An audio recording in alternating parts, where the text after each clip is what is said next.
Angibingelele bazalwane egameni lika Jesu. Angibingelele libandla laNkulunkulu egameni lika Jesu Kristu eminyakeni lomusha.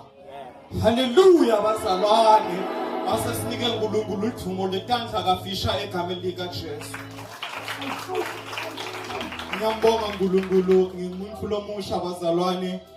Ngiyakholwa ngisinzisiwe ngisizwa amen bazalwane.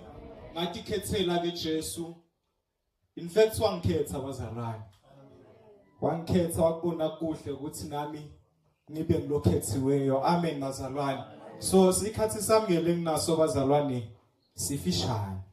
So ngidawucela ukuthi ke ningibambise bazalwane. Sitawufunza nje emavesi lamathathu kuphela.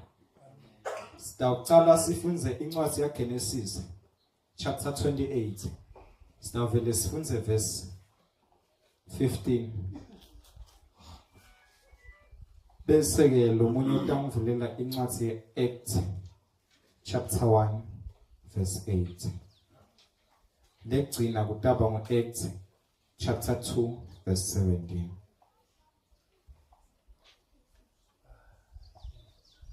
Sitawucala ngalo Genesis chapter 28 verse 15. Ukhumbule ukuthi ngitawuba nawe, ngikulondoloze noma uyaphi. Ngikubuyise kulo lelive ngobe ngingeke ngikushiye. Ngingakakweti lokhu lesengikwethembise kona. Ukhuluma simakadze bazalwane lana. Uthi ukhumbule ukuthi ngitawuba nawe. Yeah. Ukhumbule ukuthi ngitawuba nawe. Amen bazalwane. Sisaqala umnyaka bazalwane. Kunalamavi nje enhlitweni yami kokuthi uthi simakathe asikhumbule ukuthi utawuba nathi. Noma ke sekunendeka konke but ukhuluma ngamagama simakathe uthi utawuba nathi. Ngiphinze ucalile phansi kancane ngitawuhamba nawe kafisha. Ukhumbule ukuthi ngitawuba nawe, ngikulondoloze. Akadini simakathe lathani ngitawuba nawe nje but uthi utawuphinze akulondolode. Yeah. Qhubeka manje. Noma uyaphi, ngikubuyise kulo lelive ngobe ngingeke ngikushiye. Noma ngabe uyaphi ngitawuba nawe ngitakulondoloda angeke ngize ngikushiye. Angeke ngize ngikuhlamuke. Kodwa ngitawuhlala ngibe nawe. Noma kukuhle noma kukubi. Sibazalwane sithi simona sifika. Ukhanze ukuthi sibese siyamkhohlwa uNkulunkulu. Bese siyamshiya uNkulunkulu. Sijakele emathembeni ethu. Sithi hawu ngitawucela babe bani utamthandazela ngitawuphi. Kushonephi ikholwa bazalwane. Asifunze incwadi yaActs bazalwane. Chapter 1 verse 8. Isikhathi sami sesiyangiphelela. Nkotsana yami, lalela umyalo weyihlo. Ungayali imfundiso yenyoka. Ngobe iyakuba umhlobiso lonjengemchele wenhloko yakho. Njengeligcebesha lenzamo yakho. Ngesimaki. Incwadi yetendo izenzo zebapostoli, msebenzi bapostoli. Kodwa nine nitawugcwaliswa ngemandla. Nasefikile kini moya longcwele. Ukhuluma simakadze bazalwane noma ke ukhuluma Jesu. Amen bazalwane. Amen. Uthembisa ibandla namuhla bazalwane. Uthi kodwa nine nitawugcwaliswa ngemandla. Uma asafikile kini moya longcwele. Bazalwane uthi Genesis uNkulunkulu ngitawuba nawe. Ngitakulondoloda noma uyaphi la uyakhona. Uphindze ke nyalo Jesu yakhuluma la. Uthi nasafikile kini moya longcwele. Okay, nasafikile moya niyawugcwaliswa ngemandla. Lokho kusho ukuthi once wa receive moya longcwele uba nemandla. So now le mandla ke sisaqala lo mnyaka ubakwathi ukuthi unemandla nawunemandla noma ngabe ngisiphi isimo lesibhekana nawe noma lohlangabekana naso ubakhumbula into yinye kunemandla la kuwe amoya ngcwele bosacathile lo verse 8 Niyawuba bofakazi bami eJerusalema nangabe sekunemandla kuwe utawubese sewuyaqala ke manje awusahlabeli nje noma awusatifundiseli wena awusatikhulumeli wena kodwa nyalo utawuqala ube ngufakazi waKristu qhubeka sisi naseJudiya uthi ke utawuqala eJerusalema nawusuka eJerusalema utawubese sewuyahamba iJudiya lonke qhubeka sisi naseSamariya kuze kube ngusekugcineni kwemhlaba ukathi nawuqala from Jerusalem to Judea, from Judea to Samaria, and from Samaria to the end of the world. Leni sekunenvo lephakathi kwakho kunamandla amalo engcwele langavumi ukuthi wena uthule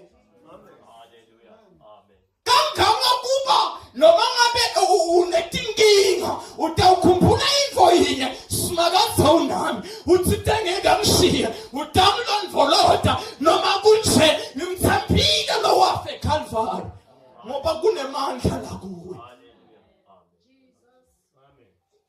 asifunze incwadi ya Acts chapter 2 verse 17 isikhathi sami sesimphelele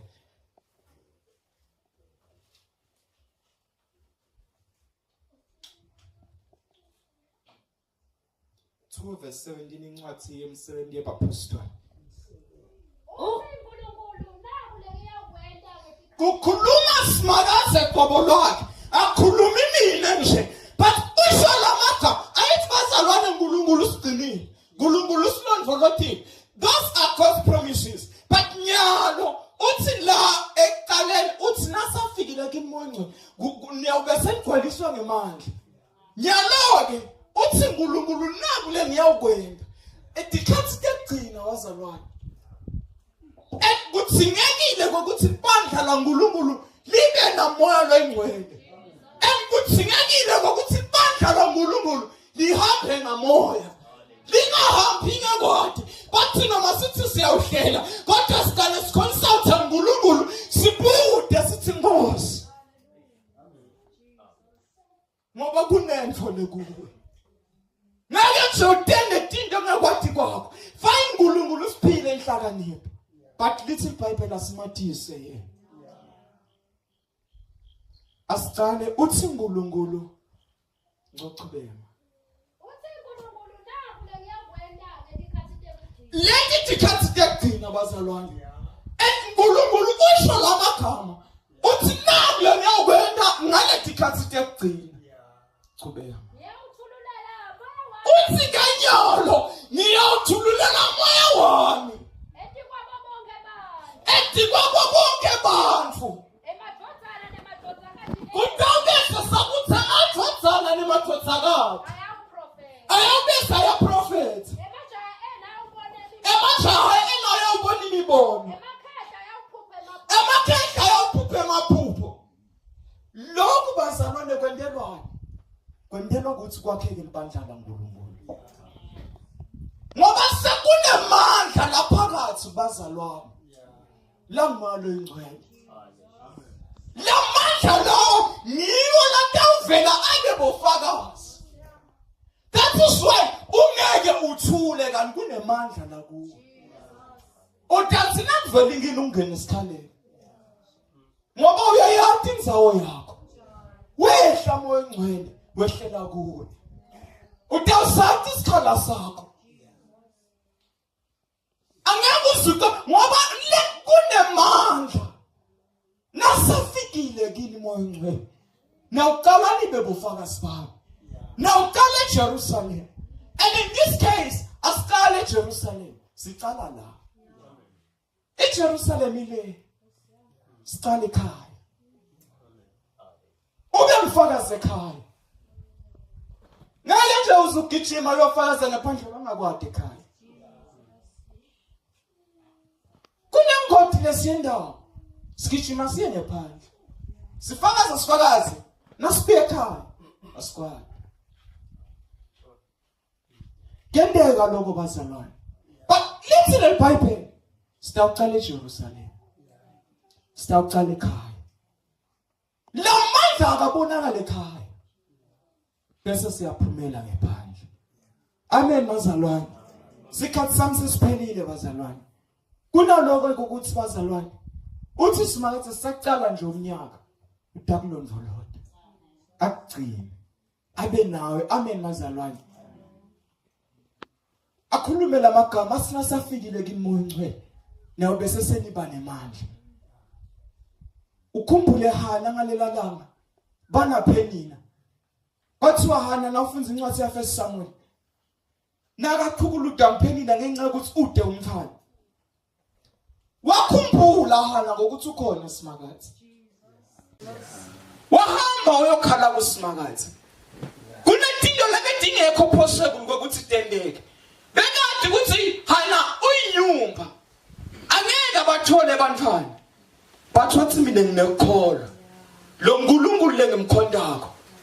Uthangendela lengukutsinako. Wasesoya ekoneni lakhe. Wakhala. Kangoma kubantu nakafikile tsemeleni bazathiwa yini ngathi unathe ngathi kusekuseni. Kubonakala tinzebe temlomo athandaza. Akhala kuSimakathi. Ngoba uyayathi inzawo yakhe. Wanakakhala uNkulunkulu. Wamuva Simakathi wamphendula. Lethi iBhayibheli wayithola indvodza. Amen. Lokho kusho ukuthi bazalwane kude intimo letingeci. Sengihlala phansi. Noma kugula noma yini bazalwane. Khumbula indvo yini. Kunemandla la kuwo. Amen. Amoya loyingcwele. Amen. Kufanele uqale ube ngifakazi.